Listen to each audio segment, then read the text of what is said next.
बंदी घातली। आपण बाहेरून आपण काही लोकांची देखील आपण संवाद साधण्याचा एकूणच या ठिकाणी प्रयत्न करूया। या ठिकाणी ज्यावेळी आग लागली होती त्या ठिकाणी काही नर्सेस होत्या, आपण त्यांच्याशी देखील संवाद साधण्याचा एकूणच या ठिकाणी प्रयत्न करणार आहोत।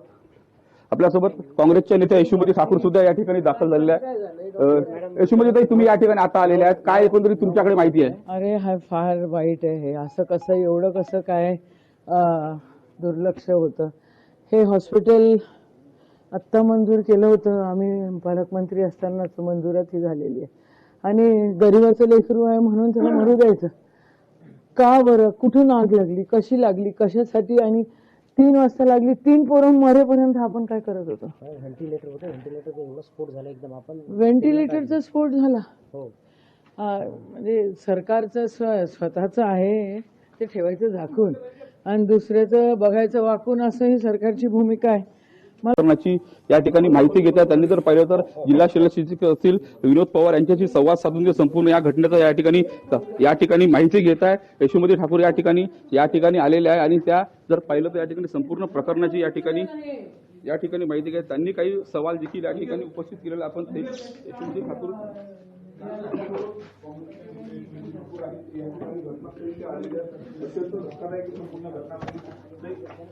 गंभीर प्रकरण आहे, काय सांगणार? शिशूंचा मृत्यू झालेला नाही, अतिशय वेदनादायक आहे। मला कळलं मी या ठिकाणी पोहोचले। तर अतिशय धक्कादायक अशी घटना घडलेली आहे, मन हेलावून टाकणारी अशी अमरावतीमधून ही संतापजनक घटना समोर येते। अमरावती जिल्हा स्त्री रुग्णालयातील 3ऱ्या माळ्यावरील असलेल्या नवजात शिशु अतिदक्षता कक्षाला पहाटे 3:30 वाजता अचानक व्हेंटिलेटरमध्ये स्फोट झाला आणि आग लागली। 39 बाळांना या ठिकाणी ठेवलं जातं। आग लागल्याबरोबर व्हेंटिलेटरमधून ड्युटीवर असलेल्या डॉक्टर, नर्सेस आणि कर्मचाऱ्यांनी बाळांना बाहेर काढले। त्यातील 6 बालकांना सुपर स्पेशालिटी हॉस्पिटलमध्ये दाखल करण्यात आलेले आहे। आगीमध्ये 3 बालकांचा होरपळून मृत्यू झालाय।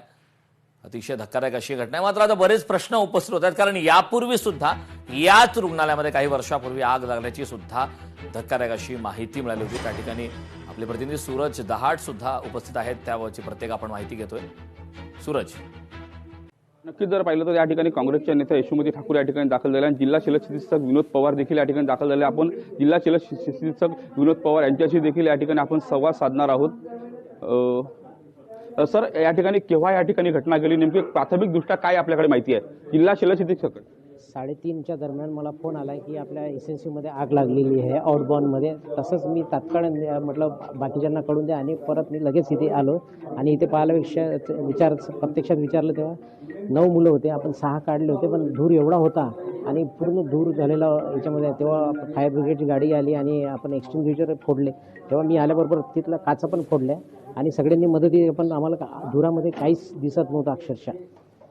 आणि नंतर मग आपण त्यातनं परत हे झाल्यानंतर 3 बाळं बाहेर काढले त्याचे। सर, 6 बालकं या ठिकाणी गंभीर असल्याचं कळतं, नेमकं त्या बालकांची प्रकृती नेमकी कशी आहे?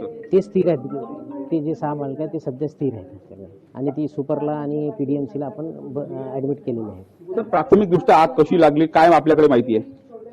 इथं विचारणा केली असताना माझ्या तिथल्या कर्मचाऱ्यांनी डॉक्टरांनी सांगितले की आम्ही नेहमीप्रमाणे काम सुरूच होतं इथे आणि एकदम आवाज झाला, बॉम्ब फुटल्यासारखा आवाज झाला, असं त्यांनी मला प्रत्यक्षात सांगितलं। नक्कीच आपल्यासोबत पुन्हा एकदा आपण काँग्रेसच्या नेत्या यशोमती ठाकूर यांच्याशी देखील आपण संवाद साधणार आहोत, कारण या संपूर्ण घटनेचा त्यांनी माहिती घेऊन तीव्र संताप या ठिकाणी व्यक्त केलेला आहे आणि काही नाराजी देखील या ठिकाणी व्यक्त केलेली आहे।